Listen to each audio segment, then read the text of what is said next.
விஜய் வந்து ரெண்டு மாதம் நடத்துறாரு. ஆனா இது வரைக்கும்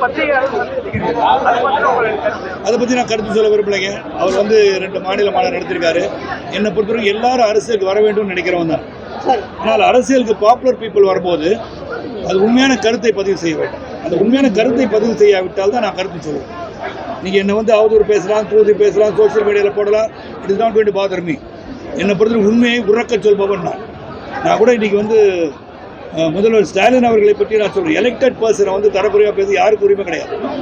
அதுதான் சொல்ல வந்தேன். சார், நான் நடிகர் விஜய் வந்து மாநாட்டில் பேசும்போது நான் மார்க்கெட்டு போனதுக்கு அப்புறம் வந்துட்டு அரசியலுக்கு வரல அப்படின்னு வந்துட்டு அது யாரை பற்றி சொல்ல எனக்கு தெரியாது. நான் வரும்போது சூரிய வம்சம் ஹிட்டுக்கு அப்புறம் வந்தேன். பொதுவாக ஏற்கனவே சீனியர் நடிகர்கள் இல்லை கட்சிக்கு ஆரம்பிச்சிருக்கேன். அதான் சொல்லி உங்கள் கேள்வி புரிஞ்சு தலைவர் அங்கே தான் நான் இங்கே வந்திருக்கேன்.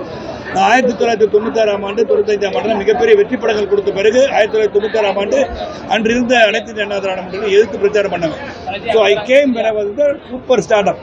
இன்று வரை அதிகமான ஃபுட்பால், அது அதிகமான மக்கள் தியேட்டருக்கு சென்று பார்த்த படம் சூரிய வம்சம்.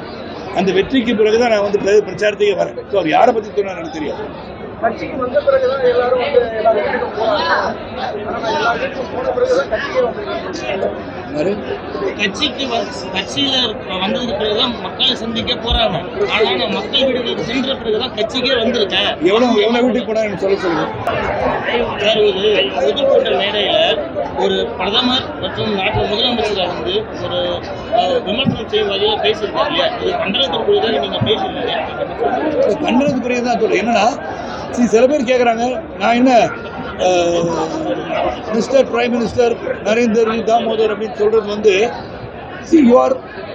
அவரை வந்து பேர் சொல்லி சொல்கிற அளவுக்கு. இப்போ சில பேர் வீட்டில் மனைவிமார்கள் தன் கணவன்மார்கள் பேரே சொல்ல மாட்டாங்க. எதனால? பயமாக மரியாதை இருக்கு.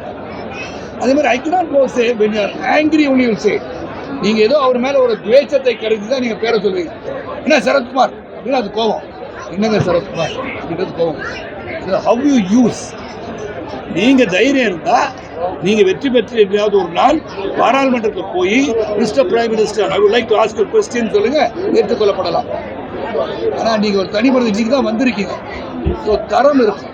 You also start talking like this. அதான் சொல்லுவாங்க திராவிட முன்னேற்ற கழகம் சில பேர் வந்து கீழ்த்தரமாக பேசுகிறாங்க, அவர் விளக்குறாங்க, திருப்பி சேர்த்துக்கிறாங்க. இதெல்லாம் நம்ம முன்னுதாரணமாக இருக்கக்கூடாதுன்னு நான் சொல்கிறேன். Let us not follow the others. You create a crowd around yourself. நீங்கள் தன்மையாக நடக்க கற்றுக்கோங்க.